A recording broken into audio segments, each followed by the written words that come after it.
for joining this webinar. We have now called this a plant records webinar. This is, I think I counted, I think we've had over 50 webinars. Greg has probably been part of many of them. I've had 48 of them, so yeah. There you go. And it's great that so many could come.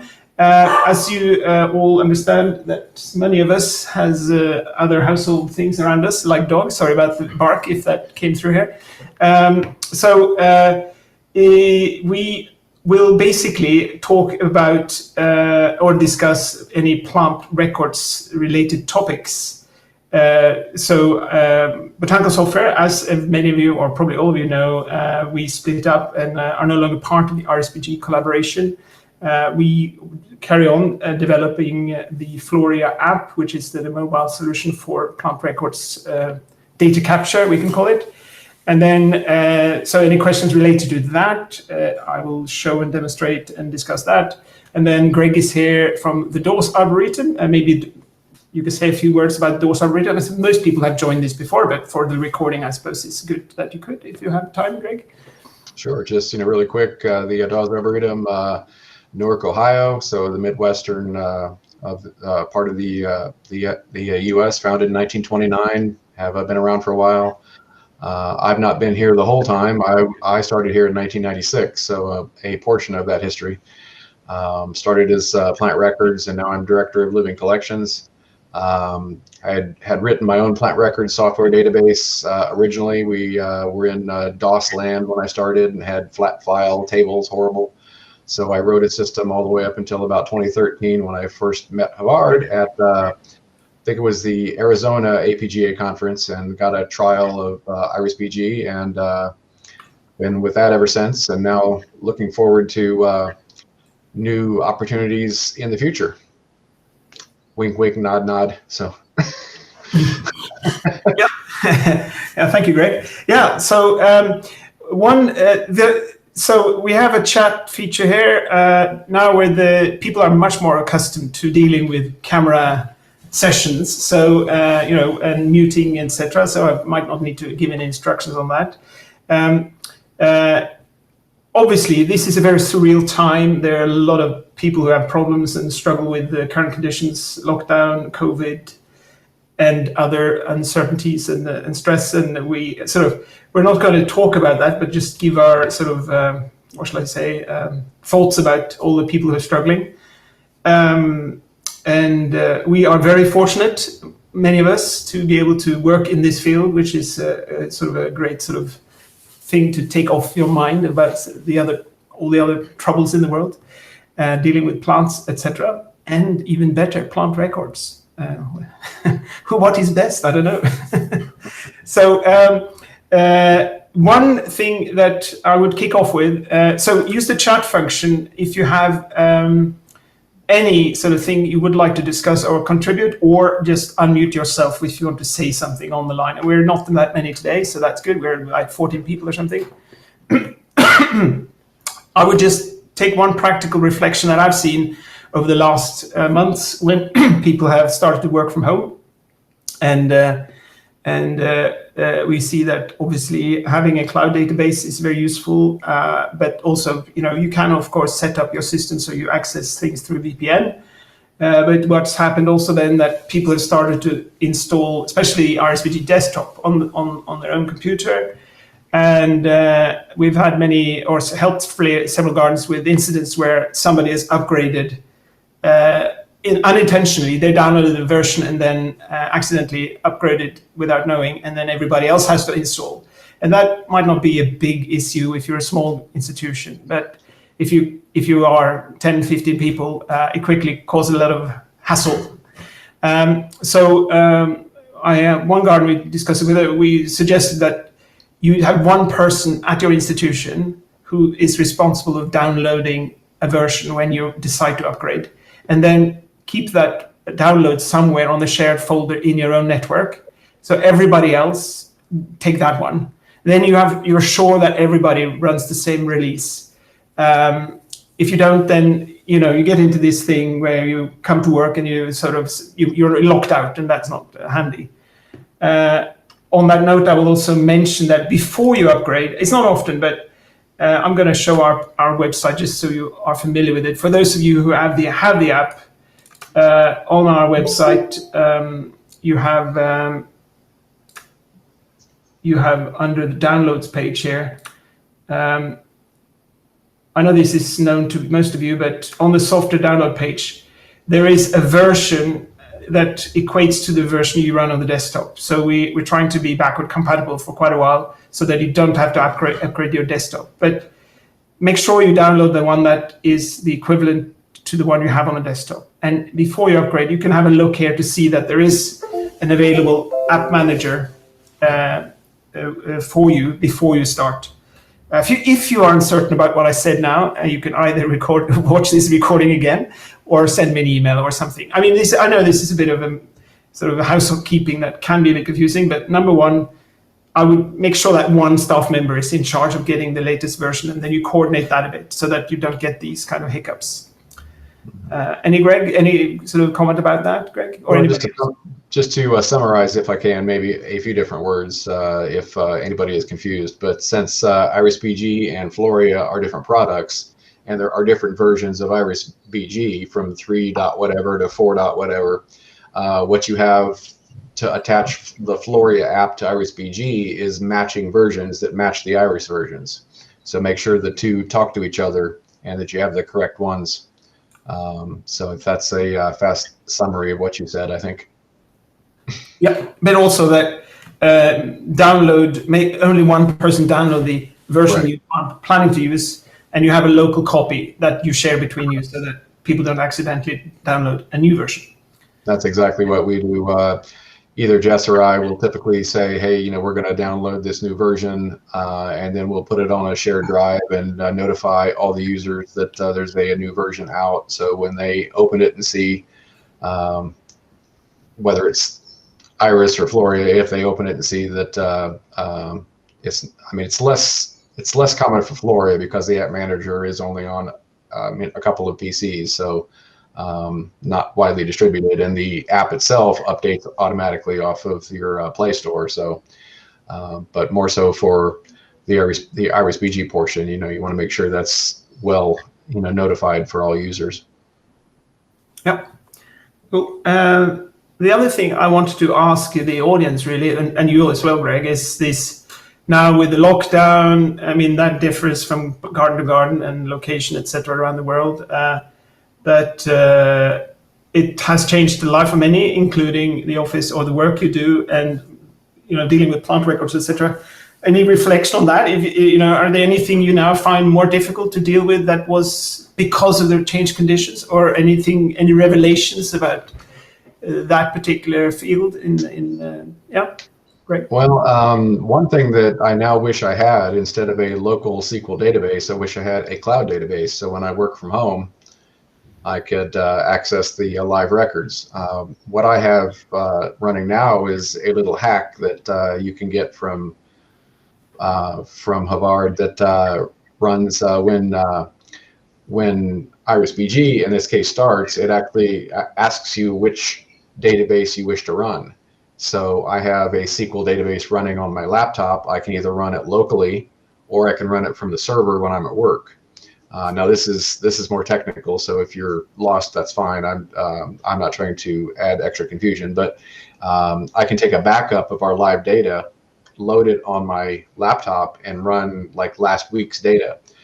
So I can find things, I can search, but if I want to make changes or edits, they won't be saved. So I need to wait till I get to work to make those changes. So it allows me to find issues and go back and fix them later, or if I need to run a report for someone, I can tell them the status of the plants as of last week, last backup. So, but I do wish I had a cloud database so that everything I needed to do from home I could do, because I could be writing plant descriptions, for the website. I could be doing all sorts of work from home that. I could write it in a word processor, just add it later, but it's more fun just to put it up live. Yeah, for sure. And that now you're referring to data that wouldn't necessarily be managed in the app. This is Correct. detailed metadata to the taxonomy, maybe Right. some verification or stuff like that. Yeah, the app is still useful even from home though, because I've things that can be edited in the Floria app. Updates to plant, status, something like that. I see it on my screen at home, and then I can go into the app and actually update it on the app and send up the changes, and then it's easy to download those later and add them, so that as I'm thinking of it, I can have it done. Yeah, that's cool. We haven't run any stats on how we obviously don't have details enough to do behavioral studies on this, but what is I just did one check and I see that we have on the app now we're returning 35,000 updates through the app, through all those. There's about 500 users, I think, roughly using the app now around and about the world. So that's quite cool. And we hear stories about people sitting on the train and stuff and doing sort of catch-up work, which is fantastic. But I sort of had this notion that people would be there in front of the plant, but people are able to do sort of catch-up, I suppose, wherever they are on the bicycle. And yeah. And if you're clever, I mean, you could do, I mean, it's not the best word processor, but if you had an idea about something to change on a record that wasn't available in the app, you could open up that individual item record and add a comment that would then remind you once you uploaded it to take that information and put it somewhere else in the records. So it can just be like a note-taking option as well, and then it actually highlights the individual plant that you're referring to, or it could be for the taxon or something in general. But just make notes for yourself and upload them, and then you can fix it later once you're back at your desk. Yeah, that's interesting. That's definitely what we in terms of our work with mobiles. I mean, we started this in 2007. We started mobile development, and our dream is still not reached, but that idea of being able to do exactly what you want, like you said there, just capturing data very easily wherever you are, that's what we're trying to achieve, and that's what we're carrying on our research for to achieve that. So that's cool. But just for users that might not have it, the concept is, you make your app is an offline copy of your data. So you make changes to that. The changes are then uploaded to the cloud in a little storage area, and then they're brought down onto your computer where you have your your live records. And when you import those through the inbox option, you can choose to accept the record as is. You can even ignore a particular update if it's something that you just, it's like, oh yeah, I was gonna, it's just to set a reminder. But if you accept it and you just added a comment, you can then drill into that individual record, and if you don't want to save that comment there, you can copy it out and put it somewhere else and then save the record back. So it can just be one of the steps in between to get data into your system and out of your mind. Yeah, it's on this sort of new changed conditions. Are there anybody there who sort of felt? We heard, for example, that the infrastructure had been overloaded. And people had problems accessing because everybody's working from home. Everybody's maybe, instead of working, watching Netflix or something, I don't know, but people have struggled. Are there anybody here of the group who've, I have a bit of a flaky cable there, who have experienced any kind of hiccups being from home and not being able to actually do your work, even though you could, if the network conditions were good enough? There's nobody who has any. Yeah, here we go. I was just going to mention this, Christina, having the IP address, like I kept kind of relocating enough times, and so I had to keep updating that IP address permission for my database. So that was a little tricky sometimes. Oh, that's a very fair point. So one thing we probably haven't broadcast enough, but we could We have for some basically opened up the data ranges more generously. It depends a bit on your network provider.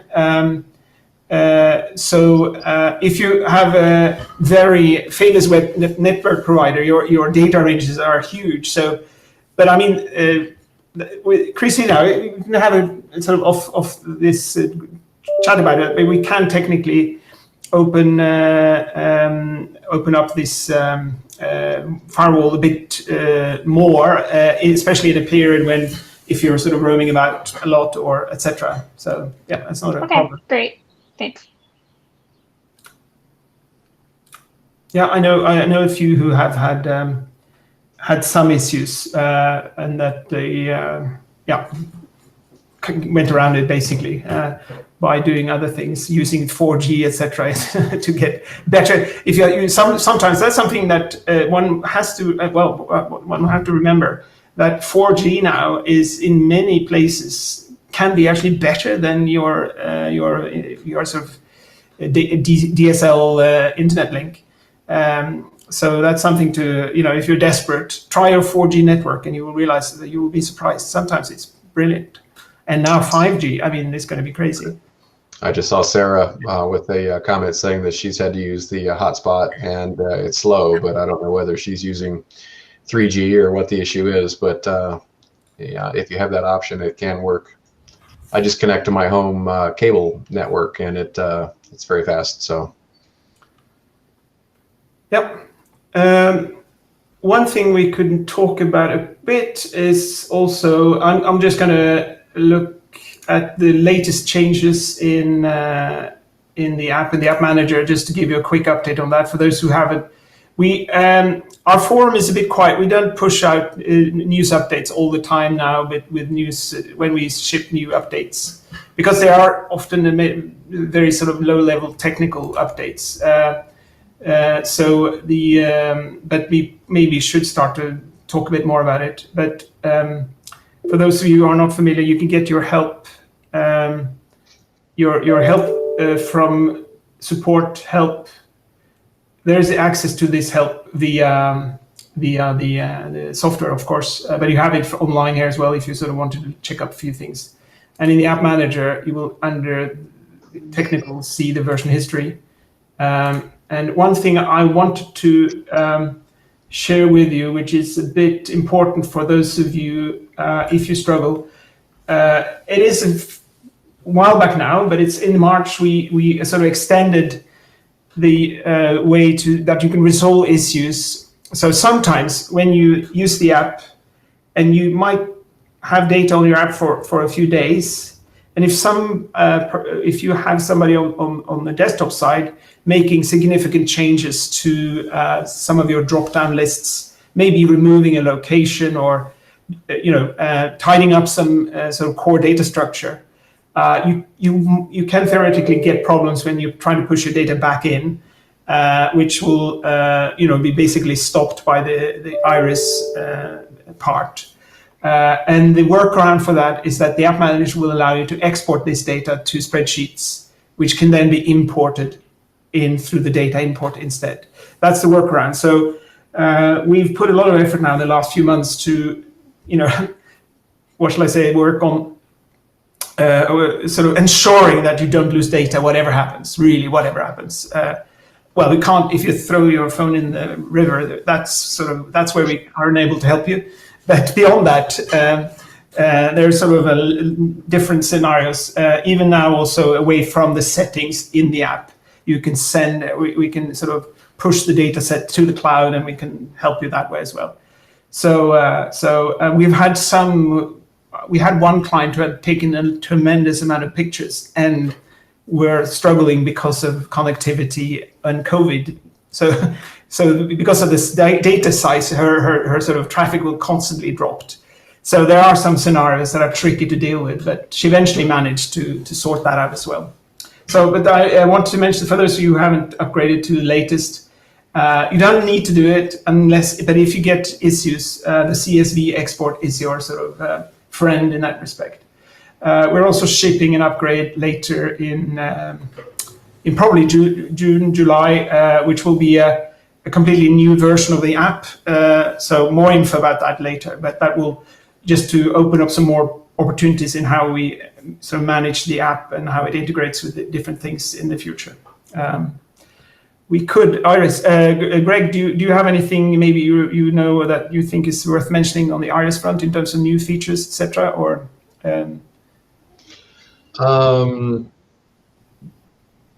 I don't know. I mean, we're using the version 4 of Iris, which has a lot of additional fields and things that were added.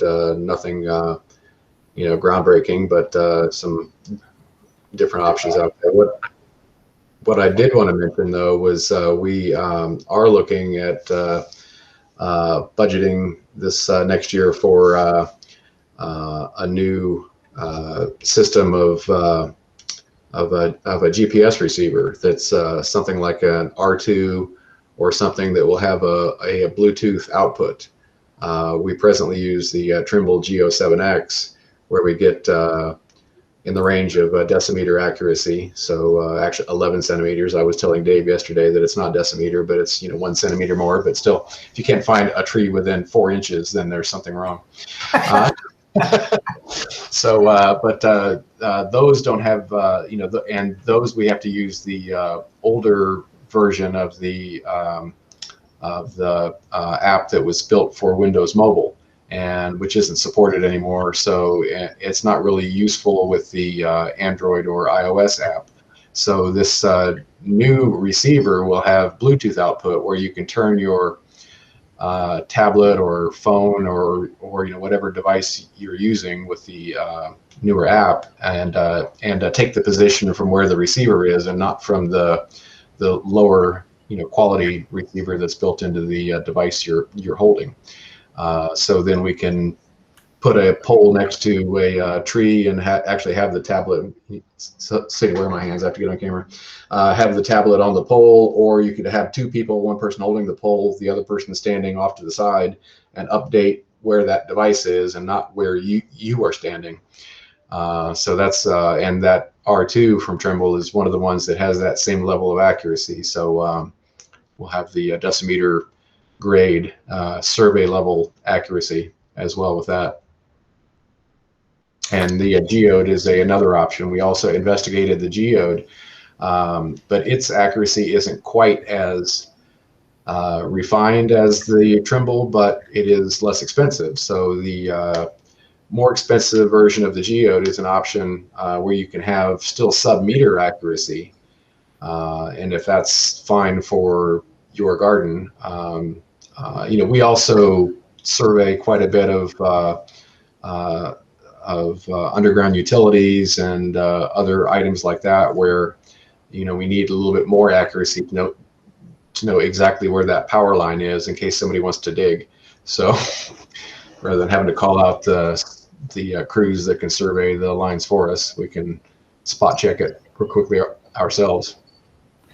That's a very good point, and that's something that worth mentioning in general when it comes to GPS, etc. That precision is, of course, very important when you want to record coordinates for structural work. And but if it's, as you said, Greg, finding a quercus, precision is less important. However, one has to realize also that the better equipment is also better to capture signal under canopy, which also is an issue, especially when you're dealing with very large, big trees. So what I wanted to mention here now is that I think we have somebody from San Diego on the call here who have this geode and who have reported back that things were working okay. But are you here still? I don't know. Anyway, we can sort of feed that back into the forum or something if somebody has questions about this. What is the point is on Android, this works reasonably well. On iPhone, we have sort of we're planning to, in the next release, to come with an update so that the iPhone can also integrate with Geode, but it required some technical changes to the software to basically allow the Geode sort of USB and Floria to talk together on the iPhone, in the iPhone environment. So that's something we're shipping in the next update. But here, if you want to look at some more precise stuff, and Shari is telling us that things are working well. That's great. I didn't get all of that, but now I can read it. Yeah. Yeah, so cool. That's great. They use it for the online collector and also hopefully with Iris. So what's going on there, just to explain a bit further, is that these kind of solutions require a bit of configuration on the actual phone to intercept the signal and override the internal GPS with the signal that comes from the actual external GPS receiver, in this case, a geode. But that works theoretically with lots of different GPS receivers. Not so, it varies, how well it works. We had problems. We tried with the Trimble. I got it to work. Somebody else didn't, etc. So, yeah.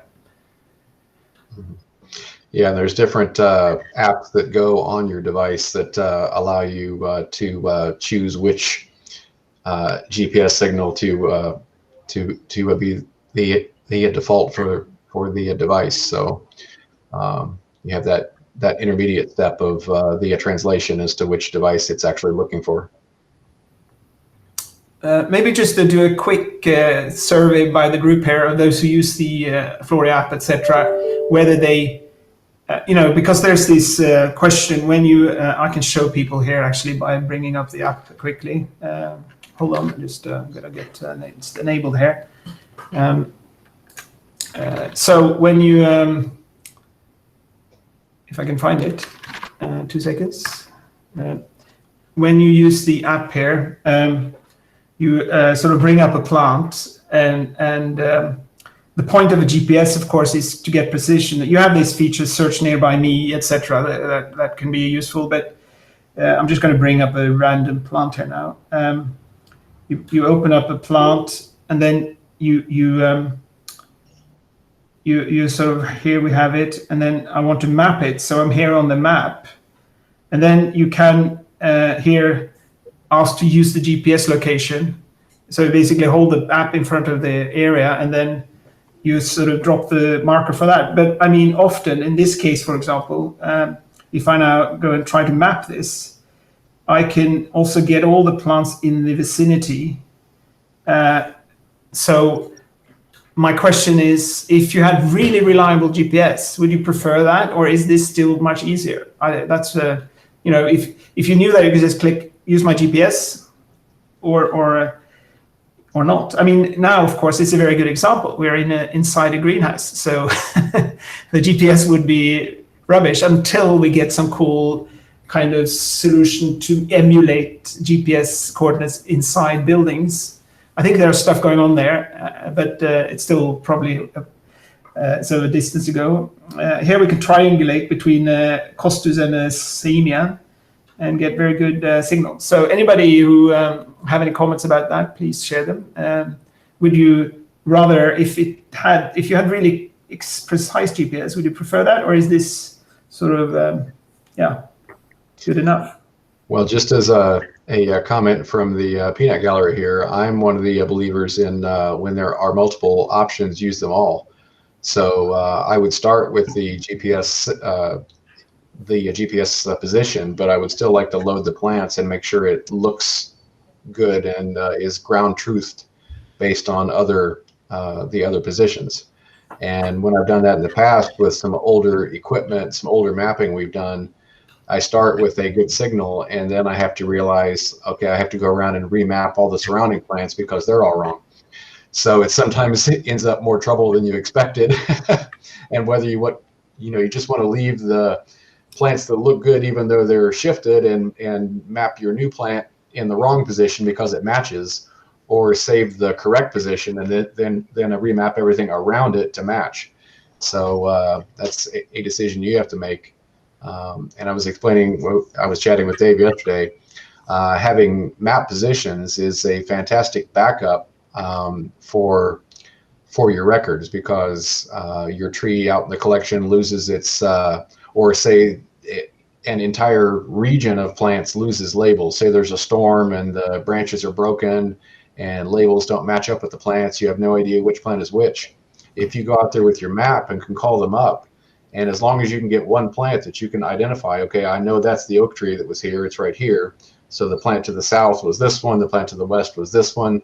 You can then hopscotch back and then find out which plant is which on the grounds for updates. So accurate GPS in that sense, or at least spatially correct locations are important for as an added backup to your records. I don't. Can you hear me? I don't know whether my microphone's finally working now. I was going to say sometimes people can also get hung up on getting really accurate data, far too hung up on it. And actually, what really matters is you can find the plant. Right. And so as long as I find the actual being able to drag and drop location into where I think it is approximately far better, because I'm not always carrying around kind of better quality GPS stuff, but it does allow quite a crude but effective system to work. Yeah, that's true. The process we use, though, I'm responsible for citing the new locations for plants. So we put a marker, in our case, a flag in the ground with the name of the plant that goes in that site on it. And I will use the app to basically drag and drop the flag location where the plant is. So the crews, when they go out to plant, they can look at the app and see where they're supposed to go to find the location. And then after planting, sometimes the following year, for example, we go back out with the more high-powered equipment and correct that location to the more precise spot. But the more precisely mapped plants you have in an area, the easier the drag and drop works, because you can feel certain that what you're comparing it off of is accurate. I think we'll just have to interject that you're planting typically a tree that will stay there for a couple hundred years or something. So your investment in the coordinate is sort of different from some herbaceous material that going to be there for a year or three or whatever. But so that makes a lot of sense. So that's another point to Pete here, that and the plants move a bit as well. I on that note of coordinates, I had a discussion with I think it was Filoli in California, that actually goes the St. Andreas fault goes through the fault line, goes through the garden, and part of the garden shifted at a certain point. So all the plants were suddenly more in a different location. How much I don't know, but that's the next feature in our app, to be able to sort of continental shift feature. I don't know.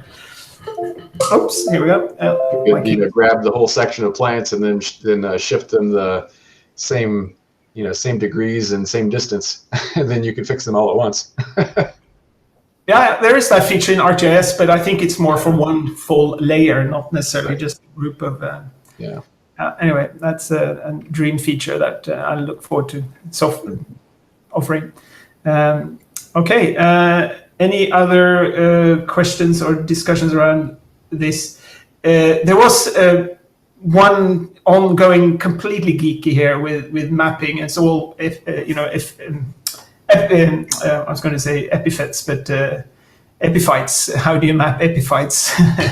So I hope that one day we'll be able to sort of do some more in the 3D space. That would be cool. So you can actually, because putting markers on top of each other is not really that helpful. But symbology is also something we're looking at, linking plant symbology with life form, so that you can get some more detail about what type of plant you're looking at here. Now it's hard to see what's around here. It's just the same marker.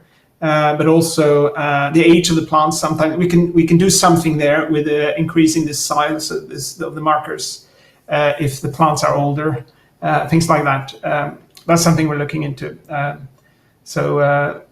I think it varies quite a lot about how much people use life form. But I think that's probably the most sensible sort of data. If anybody has any comments on that, using life form as an indicator to, or as a data source to change the plant markers. Any other ideas? Yeah, I know we've discussed this, and I think it's nice if you had conifers, maybe to have a conifer symbol deciduous trees could have a different style marker. It just makes it faster than having to click on each plant to see, or on each marker to see what that plant actually is. It just would work it through faster. Yeah, exactly. So like that, and the spread of the tree, if you have measurements, your marker could increase based on a certain range of sizes or something like that. Yeah, if it occupy the space too much to get plants, underneath the tree. Yeah, the epiphyte is a different story still, but that's a 3D story. Yeah. If you have many of them as well, it makes it even more interesting. Shari had a comment a bit ago about monitoring collection accuracy, and I just wanted to give a brief overview. What we do with our GPS signal is we actually connect to an external online correction source. It's a VRS stream. So we run a hotspot if the device we have, which the Trimble's we have, don't have a data plan. So we connect to a Wi-Fi signal, and it uses a server on the internet to take the stream coming in and correct it real time based on, and it's a free service we get from our State Department of Transportation. They have these servers and signals all over the state for the road crews to use in making roads and mapping. But it allows us to get the high accuracy data on the fly. So we do no post-processing. Everything gets, 11 centimeters in the field. And for monitoring that, there is an app from Trimble that is just called a GPS receiver or something like that. But it allows you to connect to that VRS stream, and it also displays the incoming accuracy based on your stream coming in. So it'll start off with maybe 11 meters, 5 meters, 3 meters, and it keeps going down as it gains accuracy, so you can monitor what you're receiving at the time. So just to explain to Shari how that works for us. Some people do post-process and things like that, but I like the plan of just mapping on the fly, and especially if I feel that I'm getting decimeter grade accuracy, then I don't feel that any more accuracy is necessary or possible. There are some fields also in Iris where you can express the level of accuracy. That's also available on the app, where you can sort of put in meters. I think it's that's how the GPS will supply the information. So I think that it might be fed by the GPS as well. I cannot remember just out of my head now, but that's one thing also, question the GPS or the coordinates that are recorded, how accurate are they? They're like 6 decimals, I believe. So that's very accurate. For planting and for construction work, but not for brain surgery. So that's sort of a level of accuracy, I think. There is on that accuracy, and there is a cool postal number that what's it called? There are different solutions for that, but they are sort of like globally recognized postal codes for quadrant space on planet Earth. And I'm sort of I don't know if that will be applied here, but it might be more interesting when you're talking about wild collected, so areas in the wild. But it's a 6 or 8 digit code or whatever with numbers or letters that is a grid point on planet Earth. It's really cool. We might see that applied in these solutions in the future as a way of expressing coordinates as well. So, any other questions? I know we sort of promised 45 minutes.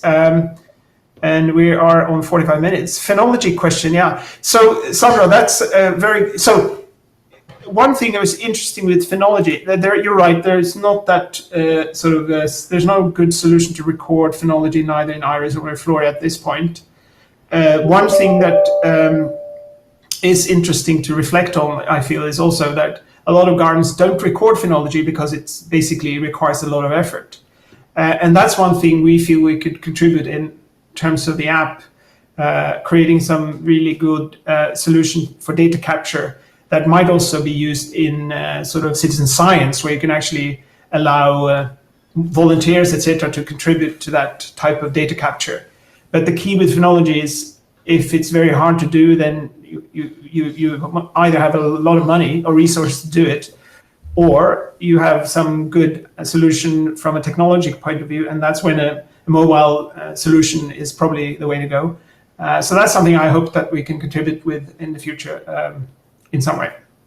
So phenology, some people are interested in just in flowering or something, but it could be all kinds of things. We also know that some gardens help out with sort of trials where they record a wide spectrum of sort of aspects around the growth form and how it responds to the climate, etc., etc. So it's sort of no limit to what people want to record, we realize. So we just have to accept that and do our best. So yeah. Any comment on phenology? Do you? I know Cambridge does a bit of phenology, Pete. Are you still doing that, or? No, we don't do phenology. It just keeps on coming up as something we want to do, because you say it's just we haven't worked out the investment of how we would do it. So and where the data will be stored and who's going to collect it. So we've never actually implemented it yet. We just discuss it every. Oh, no, but that's at least you have it on your mind, and then if we come with a brilliant, easy way to do it, you might be more keen, I suppose. Yes, I definitely would. So certainly something we are very keen to do. Well, what we are doing from the phenology point of view is currently just getting the horticultural staff just to capture when they think things flower. And then we're going to, so in that respect, we are actually doing a bit of phenology, or just starting to. But it's just extracting stuff from the horticulturalist minds when the flowering periods for plants, and then we'll just store that in an attributes field in Iris at the moment. So it's still very crude. Yeah. And I suppose there are many different reasons for doing phenology as well. I mean, I believe Harvard has carried out the systematic phenology for a very long period, and of course these kind of data sets become interesting for climate studies. But the other part is just to have a local knowledge about when to expect certain things to flower, and the different reasons for doing it. And you mentioned Arnold, but one of the things they had written about a decade or more ago now, but they had done an extensive survey of their herbarium with their specimens, and the dates that specimens were captured in flower, in the 1900s all the way up to modern day, and they showed a full, probably up to 3 to 4 weeks change in flowering period from early on until modern day. So that's a good way to document the times, because the sample is actually in flower with the date that the sample was taken. So it's hard to dispute the fact that it was in flower at that time. and the photographs can do the same thing. If you take photographs of plants in flower, you can see which dates and what stage they were in at certain times. So. Yeah, that's a very good point you made there. There's this kind of, when you take a picture now, there's a lot of, you need to find the record you're taking a picture of, and then you take a picture, and then you might put some information. So it's like multiple steps. I mean, if you could just walk around the garden, I'm just doing phenology, beep, beep, taking pictures of everything that's flowering, and the system will be able to smart enough to understand what you're taking photos of. We already had phenology studies without having to spend any time on, and that data can then be, worked on by somebody else later, or some artificial intelligence can do quite a few things as well in that respect. So that's a cool. Even a drone flying over, but yeah. I mean, with regard the image data, I mean, I find the biggest problem is extracting EXIF data. There is all this data which comes with these images, and getting that out into a form which we can use to import into the database. We're losing data because of issues with extracting that. Oh, really? Yeah. So yeah, the EXIF is, for those who don't know, it's sort of the camera will tag every image. So when you have a JPEG or any type of image file that is taken, copied from your camera, there will be some metadata that the camera will produce and attach to the image, which is, there's one format called EXIF, which is the most common, used by most camera manufacturers, and that will include the date and shutter settings and et cetera, and even sometimes also geo coordinates. So yeah, that data is stored, I believe, also pushed into Iris, but that's an interesting story. Yeah, you